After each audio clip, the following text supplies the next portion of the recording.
Este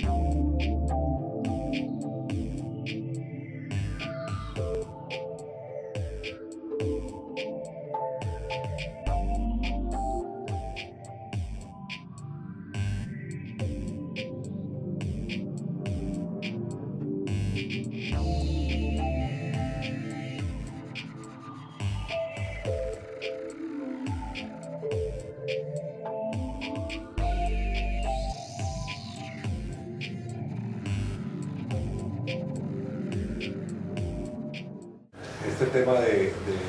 Interbolsa empezó el 2 de noviembre del año pasado, con la intervención de la sociedad comisionista de bolsa Interbolsa, que era una parte de un grupo financiero que hasta ese momento se vendía y se mostraba como muy sólido, que ahora los resultados han mostrado que realmente era un castillo de naipes. El día de la intervención fue un viernes, y la semana siguiente yo no pude hacer nada sino atender llamadas de amigos, de periodistas, de colegas, que me llamaban aquí a Bucaramanga a ver qué había pasado, si habían perdido la plata, si la firma iba a seguir o no iba a seguir. El primero que me llamó fue un amigo de Medellín, que tuvo una librería en Medellín durante 40 años y que la acababa de cerrar en el mes de octubre, y que esa librería la había tenido su papá en Bogotá desde los años 30, una librería que existió en Bogotá y Medellín por casi 80 años, y él y la hermana,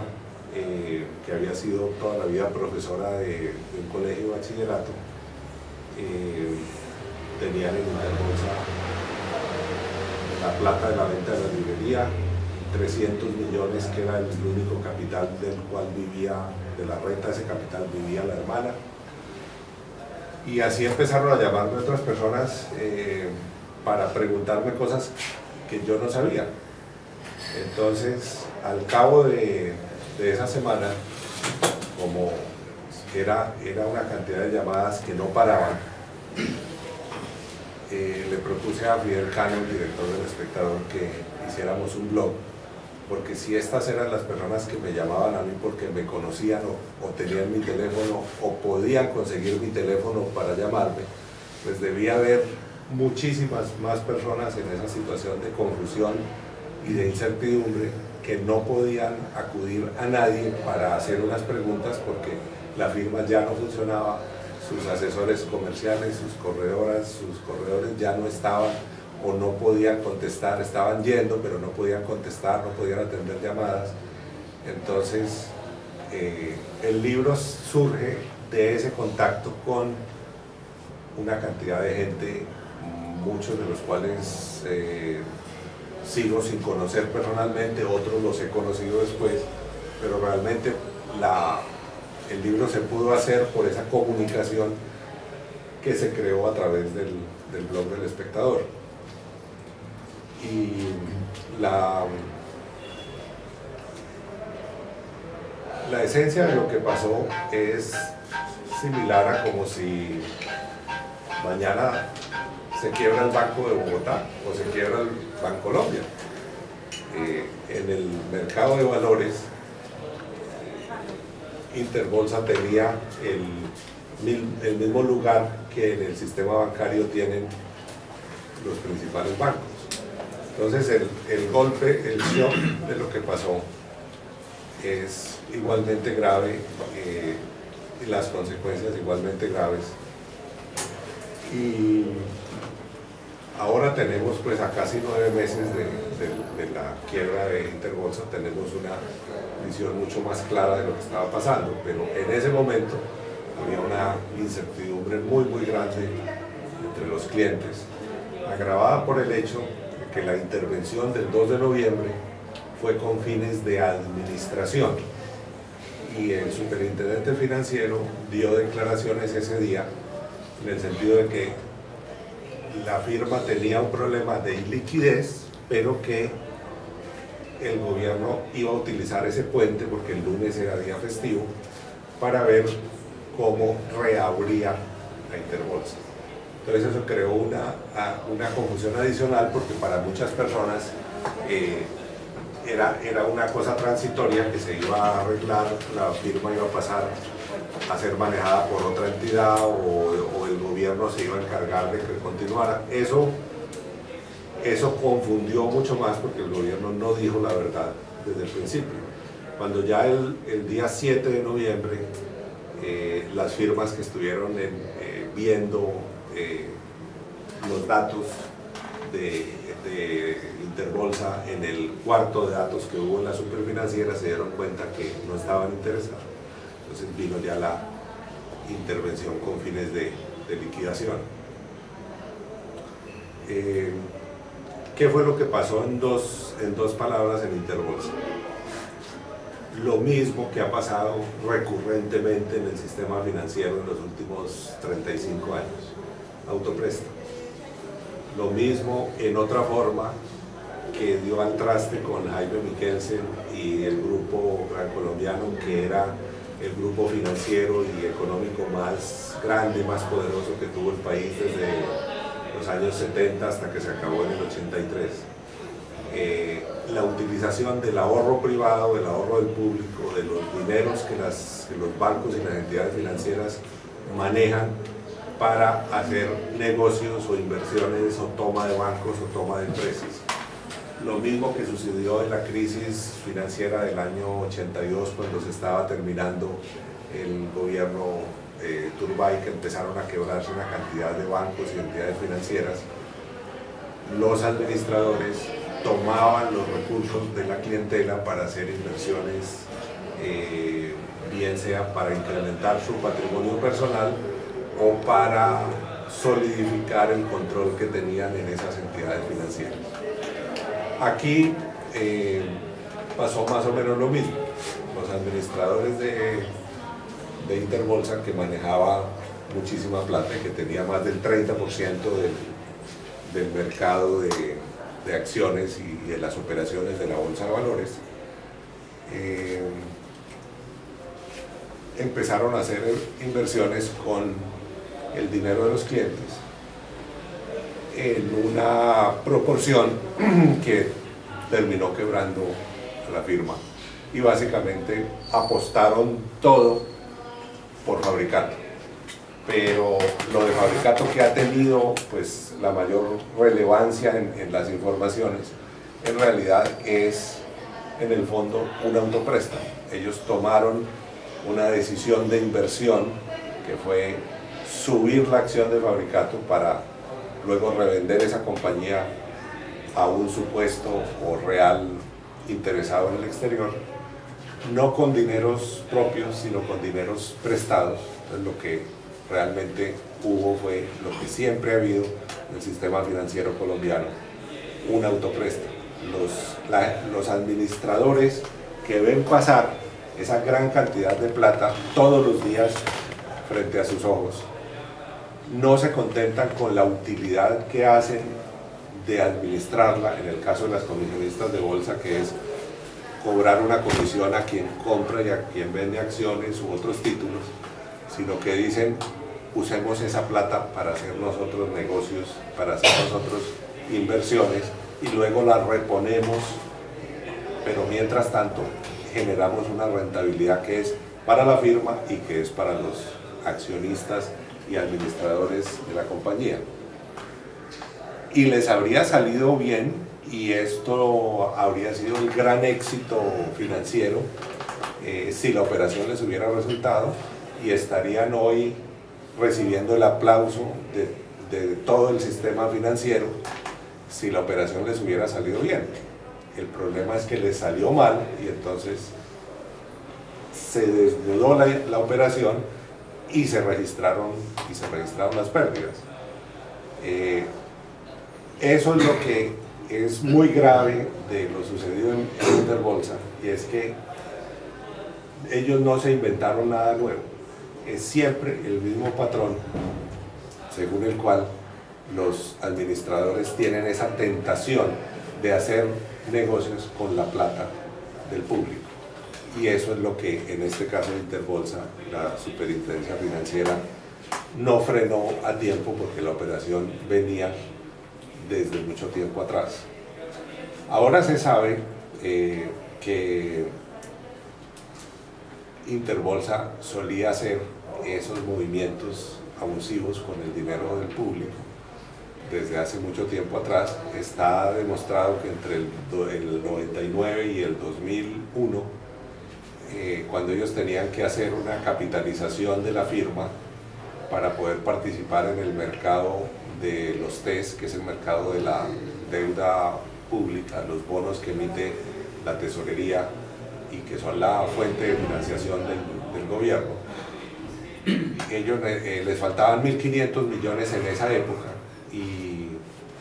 entonces desviaron fondos de los clientes que estaban destinados a otras operaciones para comprar a nombre de esos clientes acciones de la propia Interbolsa y generar esa capitalización. En esa época pudieron reponer o devolverle a los clientes sin que los clientes supieran esa plata que habían tomado abusivamente. Por esa operación la compañía fue investigada por el que era en ese momento superintendente de valores, Clemente del Valle, y fue sancionada con una multa y fue sancionada con cierre durante 3 días en el año 2003. Pero pese a ese antecedente, la vigilancia estatal falló en no estar pendiente de que quien ya había hecho esto podía volver a hacerlo en el futuro, y eso fue lo que básicamente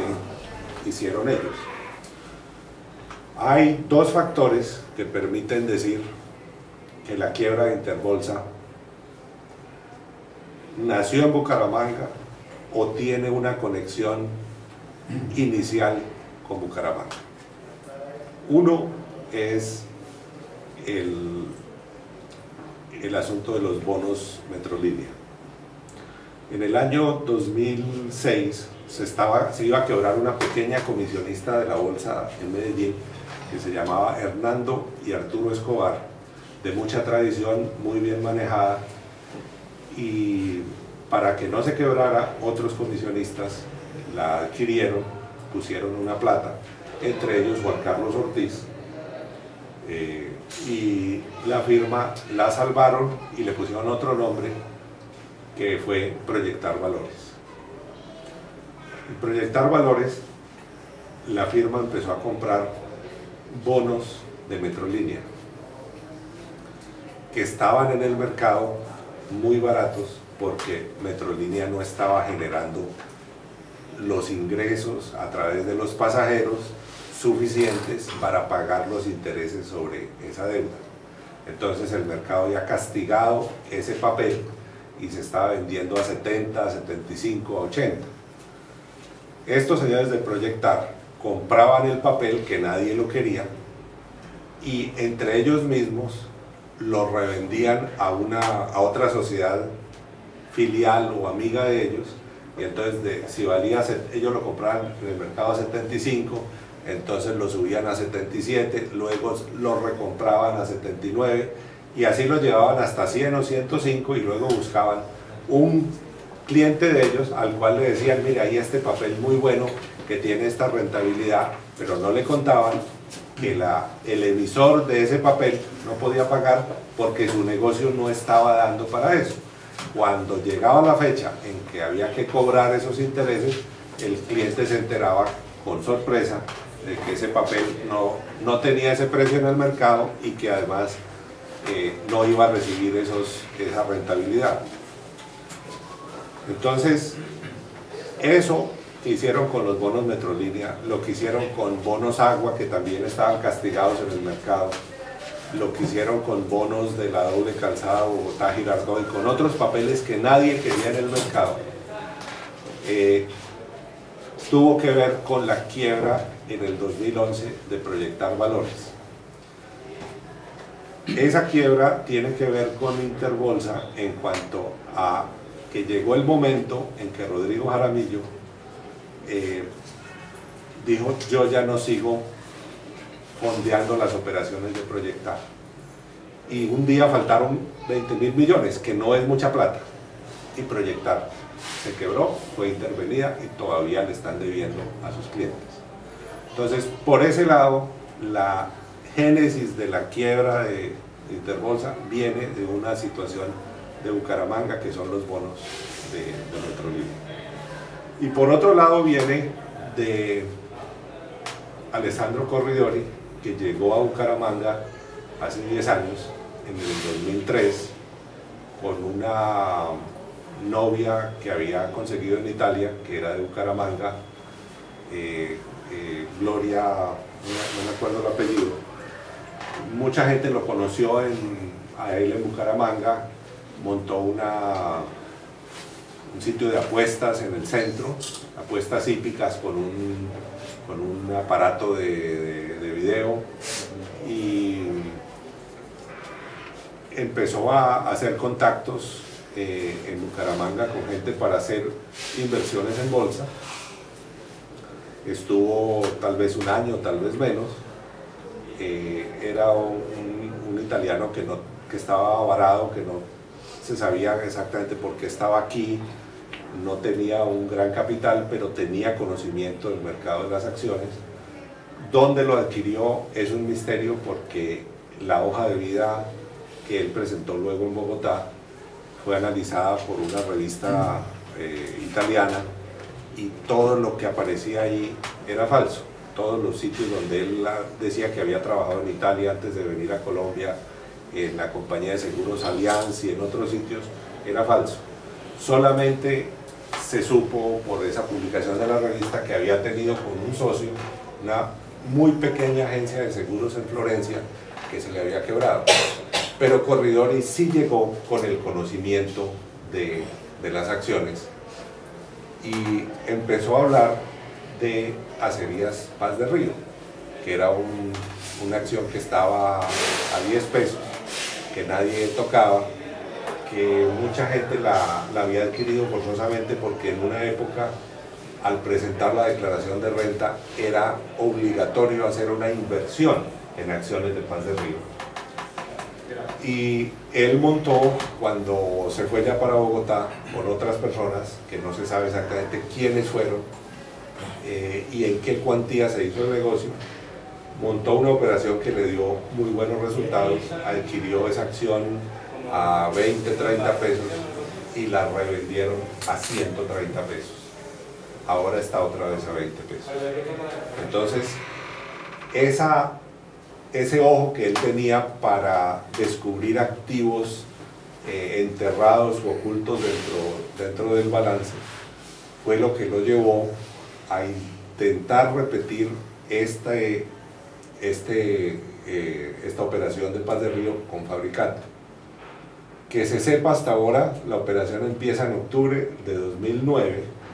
cuando Juan Carlos Ortiz le presta a él 20 millones de dólares para comprar acciones de Fabricato que estaban a 26,90.